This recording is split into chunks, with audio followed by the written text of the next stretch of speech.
Bon matin tout le monde, bienvenue dans On jase de chasse de pêche de plein air avec moi-même, Steph Monette. J'espère que hier vous avez passé une excellente journée, une belle nuit. On a bien dormi, nous autres. Couché de bonne heure hier, c'était cool. Ça fait du bien, pas trop le temps de se coucher trop tard. Une grosse journée aujourd'hui. Fait que, on va commencer avec la météo tout de suite. Puis après ça, j'ai plein d'affaires. Hier, j'ai lu une étude, c'était vraiment cool. Puis je vais vous partager ça matin. Météo, il fait moins 21 cet matin, dans les Laurentides. On annonce moins 13. Le vent est ouest-nord-ouest, 17 km/h. Il va faire fret en temps. La Lune, 88% décroissante. La pression barométrique est à 9,94. Pour qu'il fasse mauvais ici, c'est 9,88. Le lever, 6h38. Le coucher, 5h45. Le best fishing hunting time de 8h ce matin à 9h. Et il annonce une trace de neige ce soir. Ça achève, on est en mars. Hey, hier, je ne m'avais même pas rien dit. J'ai dit qu'on était au mois de février et on était le 1er mars hier. Fait qu'aujourd'hui, on est le 2 mars. C'est la logique. Qu'est-ce que je voulais vous parler? Une couple de petites questions. Je vais finir avec mon étude que j'ai lue hier. J'ai Samuel Chénier qui me demande, Steph, peux-tu expliquer les chokes? Les chokes de fusil. J'ai de la misère à me retrouver là-dedans. Je vais avoir ton idée là-dessus. Ben, tu as normalement 3 chokes. Cylindré modifié, puis full choke. Après ça, les compagnies ont élaboré hyper cylindré, hyper full choke. Ce qui est important que tu comprennes, c'est que chaque choke va donner un patronage différent. C'est l'étranglement de ton canon qui fait que plus qu'il est serré, plus ça va tirer serré, plus qu'il est gros, plus ça va tirer large. Après ça, ben, c'est à toi de faire les tests de patronage avec ton fusil pour voir comment est-ce qu'il tire. Dans mon cas, à moi, mon A400, ben, le meilleur choke que j'ai trouvé pour faire du migrateur, c'est le modifié. C'est celui-là que j'aime le plus. Par contre, quand je vais faire du canard en début de saison, je vais mettre mon cylindré parce que je vais avoir plus d'ouverture, puis ça fait un job, puis je tire proche. Puis plus que la saison va avancer, je vais réduire avec mon modifié ou mon full choke. Rarement, je vais prendre mon full choke. Je suis pas un gars qui aime ça tirer de même, là, parce que souvent on les tire proches, puis j'ai pas de. Fait que je suis plus modifié cylindré. Après ça, si tu viens qu'à vouloir aller faire, mettons, mettre de la chevrotine dedans ou mettre des slugs dans ton fusil, ben là, je te dirais pas lequel prendre, c'est à toi de vérifier ce que ton manufacturier te recommande. Chaque fusil est différent, chaque recommandation de manufacturier est différente. Fait que c'est à toi de faire les recherches, de soit t'informer avec un armurier, faire les essais ensuite, puis de voir lequel qui va être le mieux pour ton fusil, puis surtout pour ne pas maganer ton fusil, ton canon, c'est ça qui est important. Fait que c'est pas bien compliqué, tu n'as pas à te casser la tête. Après ça, sur chaque choke, il y a des... J'aurais dû te le sortir un matin, je ne suis pas pensé, mais tu as 4 points, 3 points, c'est des petites étoiles, puis ça te dit, en regardant quel choke que tu as dedans, tu as des chartes qui sont bien faciles à aller chercher sur Internet, puis tu peux les tenir dans ton téléphone. Fait que quand tu n'es pas certain de ton choke, tu regardes, puis tu vas savoir lequel tu as dedans. Naturellement, à toutes les fois que tu vérifies un choke, le fusil ouvert, vidé, pas de balle dedans, hein? Fait que, je peux pas croire qu'il y a des accidents de même. Moi, ça m'arrête le sang, mais en tout cas, tout ça pour te dire, Samuel, c'est ça les chokes, c'est pas compliqué, vraiment pas, puis tu vas vraiment c'est vraiment plus toi, avec ton fusil, les sortes de cartouches que tu prends, le patronage que tu veux avoir, que tu vas faire des essais, puis que là, tu vas voir comment est-ce que ton fusil tire, puis comment est-ce que tu vas avoir de résultats avec ton fusil. Hey, ça, c'est une question, on va dire, c'est une question qui tue un matin. Jonathan Lalonde, hier, il me demande, Steph, c'est quoi le meilleur entre le poteau Vitalmix et les salines? Bon. On a beaucoup de résultats avec les poteaux Vitalmix. Par contre, c'est jeune comme test. À long terme, on ne sait pas ce que ça va donner. Tandis que les salines, ça fait 30 ans qu'on en fait. Les salines, on le sait que c'est stable, que ça va bien et qu'il n'y a pas de problème. Si tu me demandes mon penchant, j'aime ça en estique faire des poteaux. Parce que je trouve que ça les draine, je trouve que ça les garde. En plus d'avoir les minéraux qu'ils ont besoin dans Vitalmix, le poteau a une signification bien particulière pour les orignaux. Ils s'en servent pour laisser leurs odeurs, ils s'en servent pour se frotter dessus. C'est visuel, c'est une station qui est stable. Fait que, moi je te dirais qu'un ne va pas sans l'autre. Mais si je rouvre un territoire, demain matin, je m'en vais ouvrir des territoires, je vais mettre plus d'emphase sur les poteaux. Puis après, mon feeling de là. Je te dis ça de même. Guy Pelletier m'a demandé, Steph, peux-tu expliquer comme il faut les trois sens des gibiers? Parce qu'il dit, j'ai de la misère à me retrouver entre la vue puis le ci, puis c'est quoi les caractéristiques. Puis... on va mettre l'ours de côté. On va parler de l'orignal puis du chevreuil.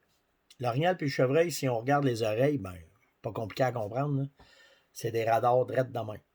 OK? Ils peuvent entendre un craquement, ils peuvent entendre un caule. Le chevreuil est moins sensible à ses oreilles que l'orignal. Mais les deux ont une ouïe de fou.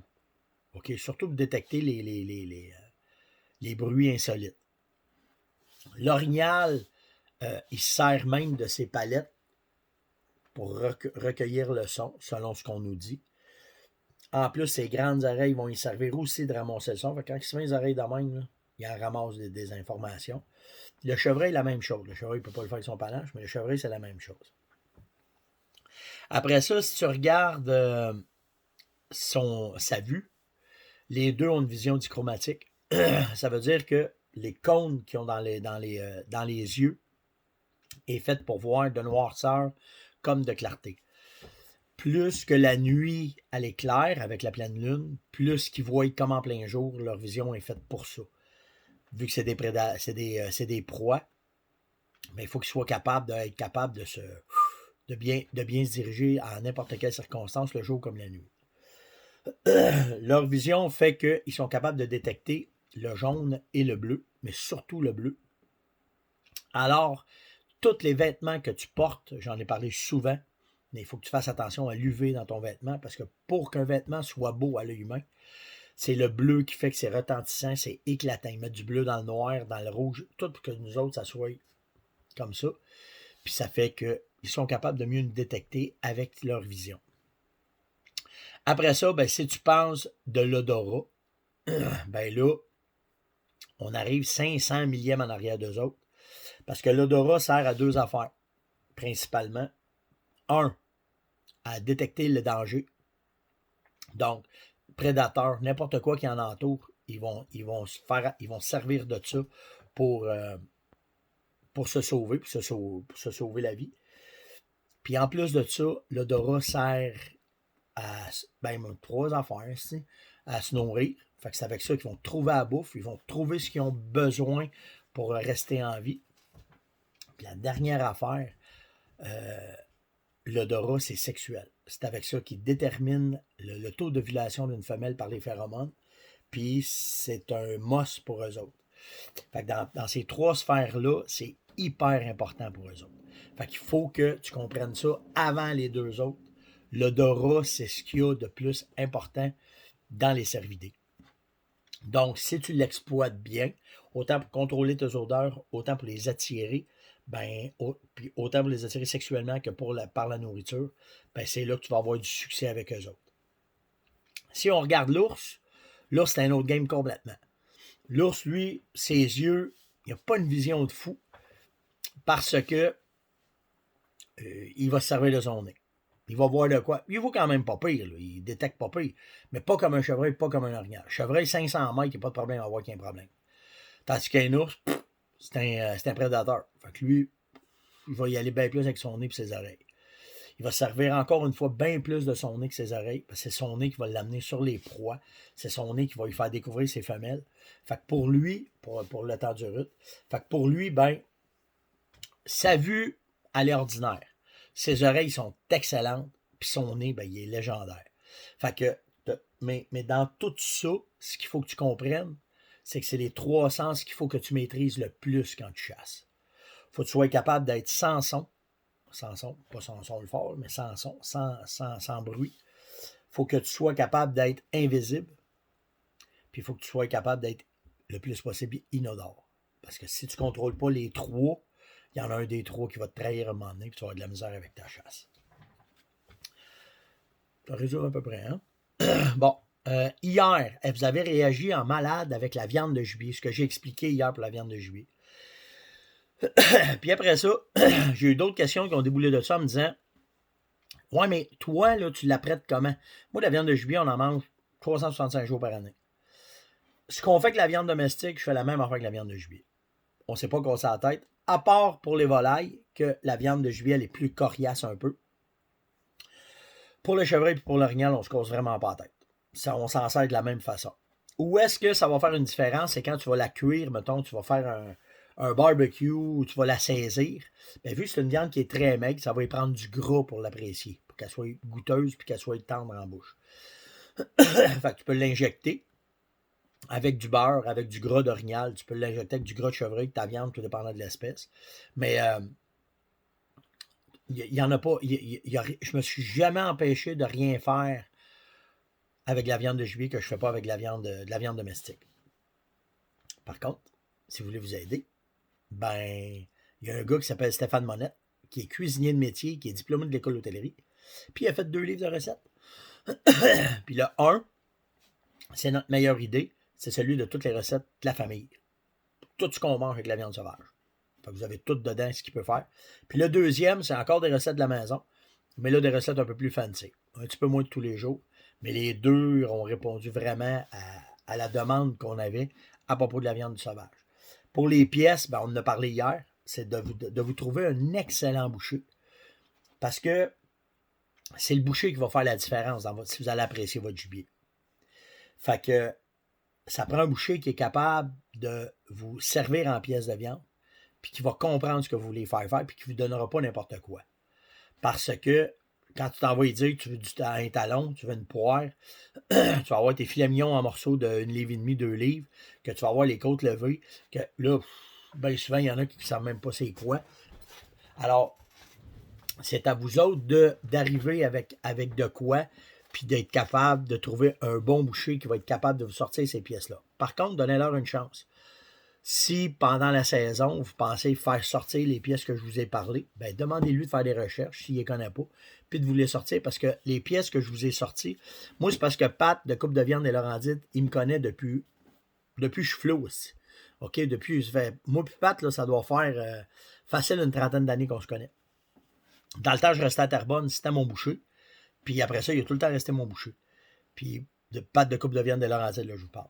Puis Pat, ben, c'est un boucher de métier. Puis lui, il fait du sauvage, puis il fait du domestique pour les fermiers. Fait que Pat, il est habitué de jouer dans la viande domestique, d'avoir des coupes spéciales que les gens viennent quand ils ont un bœuf, mettons, un veau à faire arranger ou un porc. Puis lui, ben, il a ramené ça dans la viande sauvage. Fait qu'à toutes les fois qu'on fait de quoi, ben, il va tout le temps me dire, tu vas faire ça, c'est cette pièce-là, je sais que tu peux la cuisiner, on va sortir ça. C'est de même qu'on a sorti les bavettes, les talons, qu'on a sorti les poires. C'est toutes des vieilles coupes de viande française, mais qu'ils ont le pesant d'or, par exemple, quand que tu les cuis puis quand tu leur fais attention. Tu sais, la poire, là, c'est aussi tendre qu'un filet mignon. Fait que c'est votre boucher vraiment qu'il faut vous magasinier, que vous preniez entendre avec lui, puis après ça, il y a tout le taux de vieillissement que vous allez vouloir avoir de la viande. Je vais être franc avec vous autres, j'ai été longtemps pour faire vieillir ma viande de chevreuil. Ça ne me dérangeait pas. J'en récoltais tellement, puis j'en avais tellement que je n'avais pas le temps de niaiser avec ça. Souvent, c'était moi qui les bouchais. C'est moi qui les processais, qui les préparais. Fait que, mais pour l'orignal, je trouve qu'il y a une grosse différence. Le chevreuil aussi, mais tu sais, c'est une viande qui est tellement maigre que tu pognes un contre-filet, là. Vieilli, pas vieilli, il va être tendre pareil, puis un filet mignon, la même affaire. Fait que c'est vraiment votre boucher qui va faire la différence, puis organisez-vous pour prendre des ententes avant avec eux autres, de jaser avec eux autres, de comprendre ce qu'ils peuvent vous faire, puis d'aller chercher des informations là-dessus pour avoir le meilleur que vous pouvez avoir dans votre congélateur tout l'hiver. C'est Annie Saint-Hilaire hier qui m'a demandé de parler de ça. Ben oui, salut Annie, on se parle souvent, elle est vraiment fine. David, hier, il m'a écrit, et j'en ai eu quelques autres, mais j'ai retenu le nom de David parce que c'est le premier qui m'en a parlé hier. On disait que c'est tout arrivé en même temps. Effectivement, préparez-vous. Je ne veux pas niaiser, je fais pas ça pour le fun, là. on va manquer de stock. Hier, David, puis il y a eu d'autres personnes qui ont voulu aller chercher des armes, puis ils sont pété le nez. Il n'y en a pas encore d'arrivée. Les vêtements, même affaire. J'aimerais ça avoir des vêtements de printemps. Il n'y a rien d'arrivé. Ça va être juste pour avoir le stock d'automne. Ça va être juste.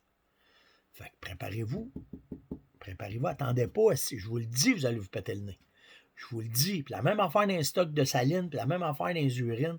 Si vous pouvez commencer. Ah, mes urines ont un vœu fraîche. Je ne casse pas la tête. C'est 99 synthétique à cette heure. 99% synthétique. L'urine de jument, on ne devrait pas avoir de problème. C'est pas l'urine le problème, c'est le contenant. J'attends, mais 1 litre, là, ça ne rentre pas. J'attends mes bouteilles pour mon FB60, ça ne rentre pas. Fait que, tu sais, je vous le dis, quand vous tombez sur quoi, commencez à mettre votre budget de côté, commencez à y penser, pas arriver à la dernière minute, comme au mois d'août, puis bang, tout acheter d'une claque, parce que, je vous le dis, vous allez faire le saut en tabarouette. Puis là, c'est pas moi qui le dis, vous n'arrêtez pas de m'écrire. T'as raison, je cherchais ça. Je voulais, tu sais, dans le cas de David, je voulais un fusil avec 3 canons pour pouvoir faire du turkey, pour pouvoir faire du chevreuil, pour pouvoir faire de la sauvagine. Il n'y a rien de rentré. Fait qu'attendez pas. Quand vous trouvez de quoi, attendez pas. Puis informez-vous directement auprès des manufacturiers. Tu sais, hier, j'ai quelqu'un qui voulait avoir des vêtements Connect. Stéphane, j'en charge, je n'en trouve pas. Il dit où je peux avoir ça. Écris à Connect. Demande-leur, eux autres, ils vont te le dire. Ils vont te dire qu'est-ce qu'ils ont de disponible que tu peux t'acheter. That's it. C'est pas plus compliqué que ça. Ça demande que ça va aller. C'est plate, mais là, on rentre vraiment, même s'ils commencent à nous parler qu'on va... Oh, fuck. Qu'on commence à voir... J'ai touché mon ordi, si je suis cabochon. Même s'ils commencent à nous dire qu'on commence à voir la lumière au bout du tunnel avec le COVID, c'est pas fini. Puis avant qu'on reprenne, ça va prendre quelques années. Fait que, attendez pas. Ça me fait rire parce que, tu sais, je fais beaucoup de médias sociaux, puis je regarde, puis de voir que nos chums américains sont déjà rendus dans le shed hunting. Vous savez, c'est quoi la chasse aux cornes, qui se promènent, puis ils vont prendre des marches avec leurs enfants, puis avec leurs chiens, puis ils ramassent les cornes des wapitis, puis des orignaux, puis des chevreuils. On est encore dans 4 pieds de neige.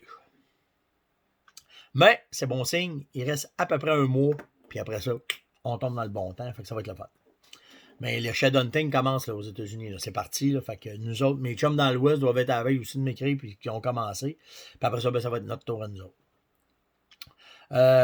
Une parenthèse, hier, Barbecue Québec m'ont envoyé un barbecue granule. Vous connaissez pas ça.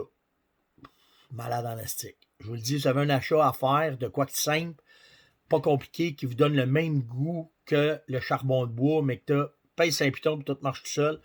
Les barbecues granules, puis j'étais impressionné par la température. Hier, j'ai fait de la bouffe avec ça, j'ai fait du saumon hier là-dessus. Là. Incroyable.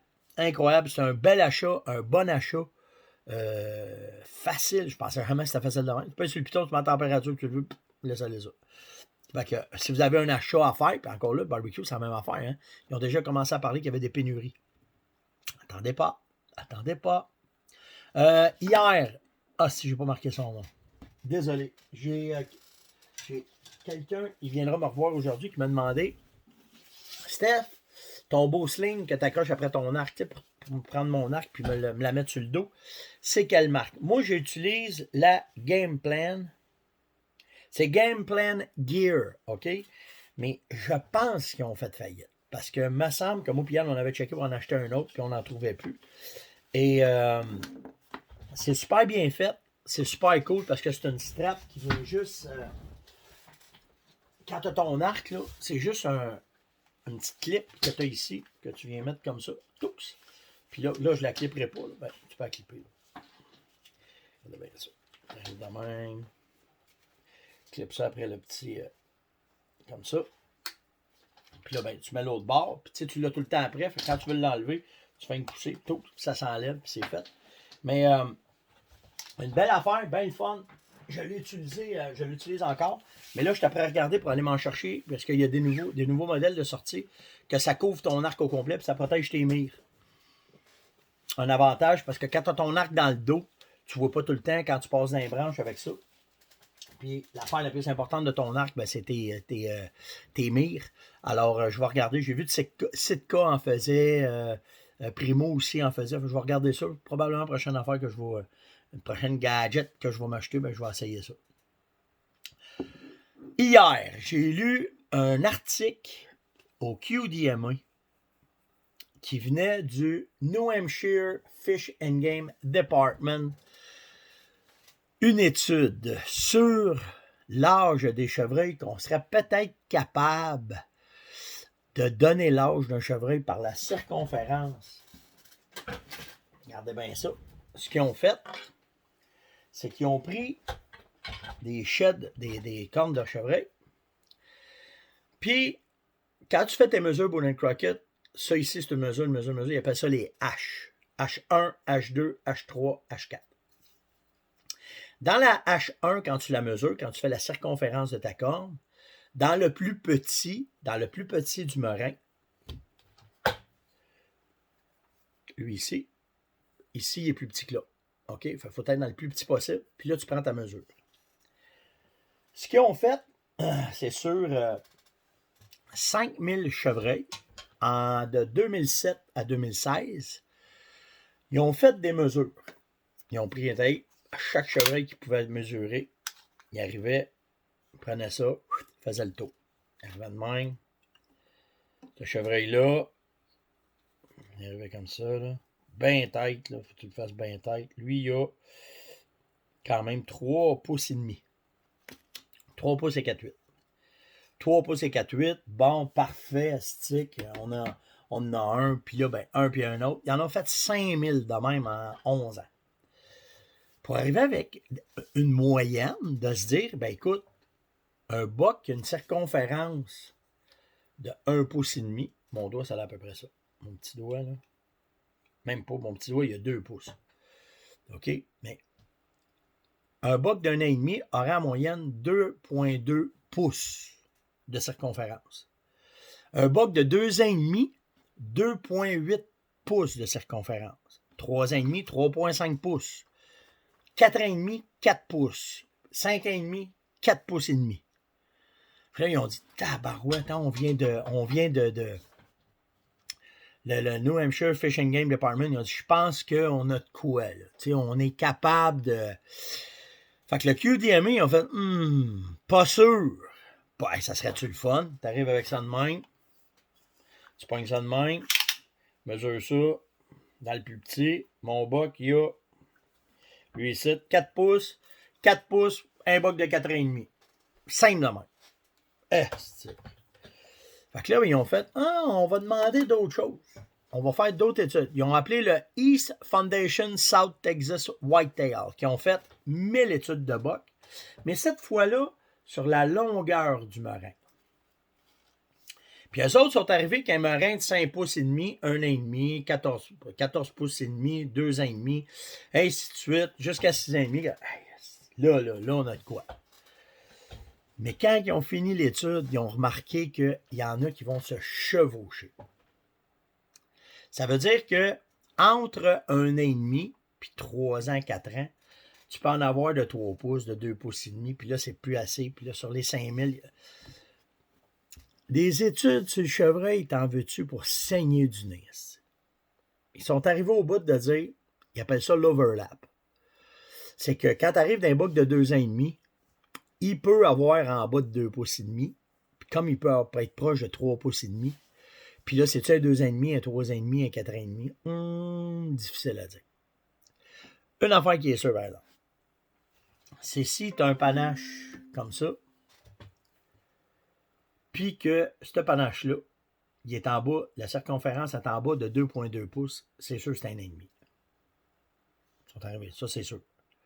Puis ils ont dit, si tu es en haut de 4 pouces et demi, 4 pouces et demi, c'est sûr que c'est un boc d'au moins 5 ans. Entre les deux, impossible à savoir. Impossible à savoir. Le stick de monde de whitetail, hein? Le chevreuil, là, le monde du chevreuil, là, c'est sans fin. Par contre, on ne parlera pas trop d'overlap, mais je trouve que c'est une petite affaire le fun de jouer avec ça, puis de s'amuser avec ça, puis de se donner une idée. Tu sais, peut-être qu'on se rapproche, puis peut-être que... En tout cas, je vais vous mettre ça sur le web, je vais vous laisser ça aujourd'hui, puis vous allez pouvoir aller voir ça. vous amuser avec ça, puis de contempler, puis de vous amuser. Puis, mais fiez-vous pas juste là-dessus, parce qu'à date, la seule science qui est sûre pour l'âge, c'est les dents. J'espère que vous avez apprécié l'ongeance de ce matin. Hier, vous m'avez fait assez rire là, quand j'ai mis le boc, un gros boc que les gars ont filmé avec un drone. Puis j'ai marqué tire ou tire pas. Les commentaires que vous avez mis, j'ai broyé hier soir quand j'ai lu ça. Vous m'avez fait vraiment rire. Là. Il y en a là, avec une exclamation vraiment drôle. Puis je vous dis, imaginez me dire qu'est-ce qu'il y avait dedans. Rire pour mourir, en tout cas. J'ai bien du fun à vous suivre autant que vous avez de fun à me suivre. Puis quand tu ne me pas la tête, je vous lis tout. Des fois, j'essaie de vous répondre, puis les tests d'Internet, ça ne marche pas tout le temps, mais je vous lis pas mal tout à tous les jours, à 90%, puis je pense que je t'adapte d'une question. Je pense. Il me semble que j'en trouve plus, là.